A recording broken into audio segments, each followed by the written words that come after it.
విలన్గా ఉంటూ క్రూరంగా ఉన్న వాళ్ళల్లో మీలో ఈ కవిత్వము ఈ శివుడు ఎప్పుడు తగిలాడు మీకు? అలా అఖండమైన కీర్తి ప్రతిష్టలు వచ్చిన సినిమా శివ.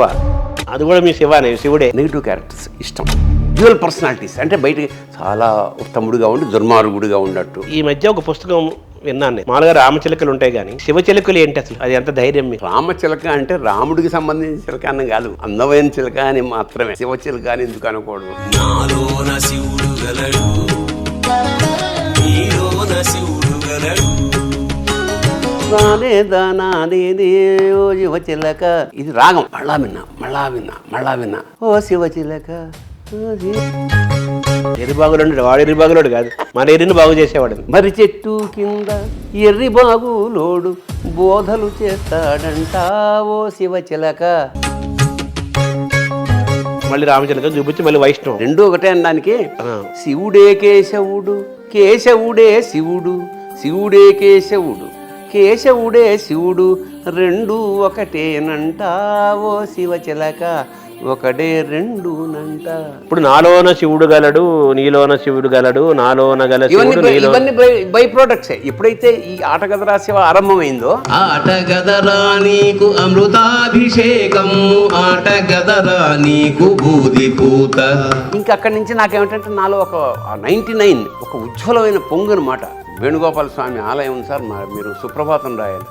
నేను సుప్రభాతం రాయడం నాకు అంతా ఈ ఫస్ట్ సుప్రభాతమే రాశా.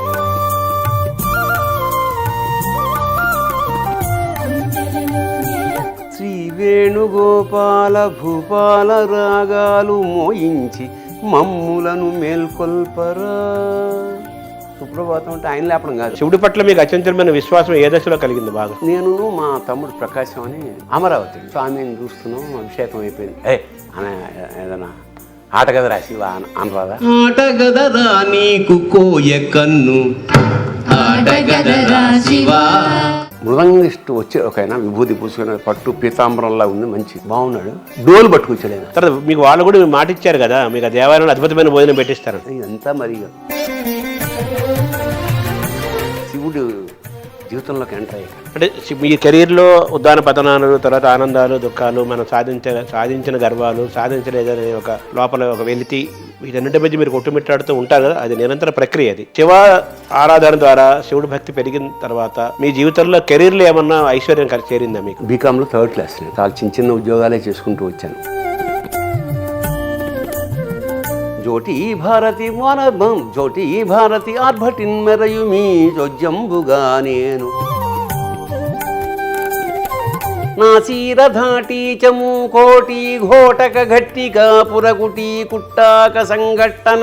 అంటే నేనంటే శ్రీనాథుడు వైభవానికి చిహ్నంగా చెప్తారు కదా, అంత వైభవాన్ని అనుభూతి. ఇది వైరాగ్యం, ఇది వైరాగ్యం నో అండం వైరాగ్యం కదా, వెళ్ళిపోయాడు కదా అక్కడ. కనకాభిషేకం ఎలా చేస్తాను నాకు తెలియదు. ఫస్ట్ తీసుకొచ్చి బంగారు పూలు వేసేసా, అలా వేయకూడదు, అది నెత్తిమి పెట్టాలి ఒకటి, అది తీసేసి డమ్మి పూలు వేయాలి. ఇప్పుడు మన మామూలు మన గుండవరపు లక్ష్మణ్ గారు శివుడన్నను, శివభక్తులన్న, కవులన్న, శ్రీనాథుడన్న అన్నాడు కదా, అలాగే మీకు శ్రీనాథుడు ఎక్కువ ఇష్టమా? మహానటి సూపర్ హిట్ అవ్వడానికి కారణం ఏమిటి? పతనంలోంచి వైభవంకి వచ్చేది గొప్ప జీవితం కాదు. అది గొప్ప జీవితం అయినా కూడా అది జనాకర్షణ అంత ఉండదు. అంటే ట్రాజిక్ ఏంటంటారు, అది ట్రాజడీ పట్టుకున్నంత మనిషిని, ఎందుకంటే ట్రాజడీలో సత్యం తెలుస్తుంది. అరుగుచున్నాడు శ్రీనాథుడు అమరపురికి అంటాడు కదా. ఇవిజే కవివరుల గుండియల్ దిగ్గులు అనగా అక్కడ కూడా అహంకారం నగ్గల, ఆ పౌరుషం దగ్గర అది అహంకారం అహంకారంగా మన విశ్వనాథ సత్యాన్ని దిశనాహంకార గంభీర సంభార బ్రాహ్మీమయము జింహాస్వంతుడ విశ్వరార్చన కళాశీలుండ అభ్యర్థిత పిక్చర్ తీసేసాడు శ్రీనాథ్. దోషడు కొంపలో పశులతో ఇవన్నీ కనిపించాయి. శివారుల శౌచము, దూడరేణములు, మాసిన కుండలను, తలకు మాసిన ముండలు, వంట కుండలను, తలపరాదు పురోహితుని ఇంటి కృత్యములు. ఇది ఇక్కడ కనిపించాడు డైరెక్ట్ గా, ఆ పద్యాన్ని పిక్చర్ బొమ్మ తీసేసాడంట, ఫోటోగ్రాఫ్. నాకు పద్యం గుర్తొచ్చేసింది. అదే గంగ చరితంగా రమణీయంగా అనుకుందాం మరోసారి కమనీయంగా, ఎన్నేండ్లో తపము చేసి అతి ఘోరంగా కరుణించెను మందాకిని కోరిక తీరంగా,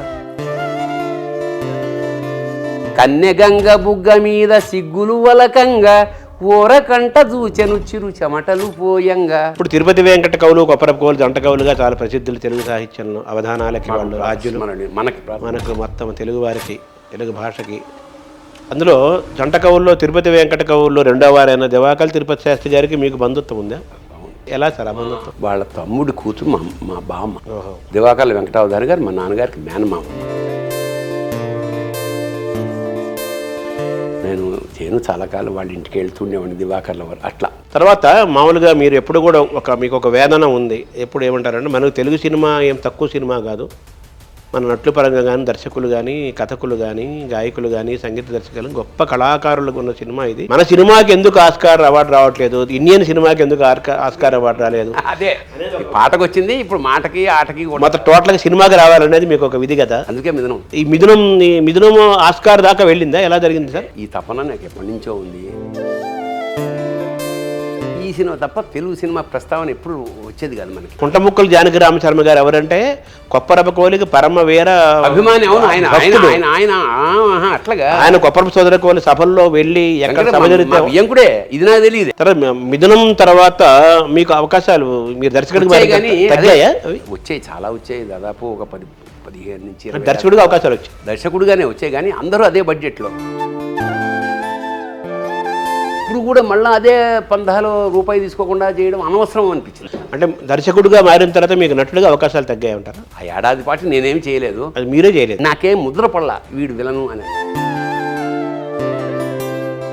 చేతవాని వాడు, వెర్రివాగుని వాడు అన్నీ చేసి తర్వాత మీరు డొక్కా సీతమ్మ అనే సినిమా తీయాలనే ఒక ఆలోచన ఉందా మీకు? అది విన్నాను నేను. సంకల్పం అయితే ఉంది, నిర్మాతకి ఆహ్వానం.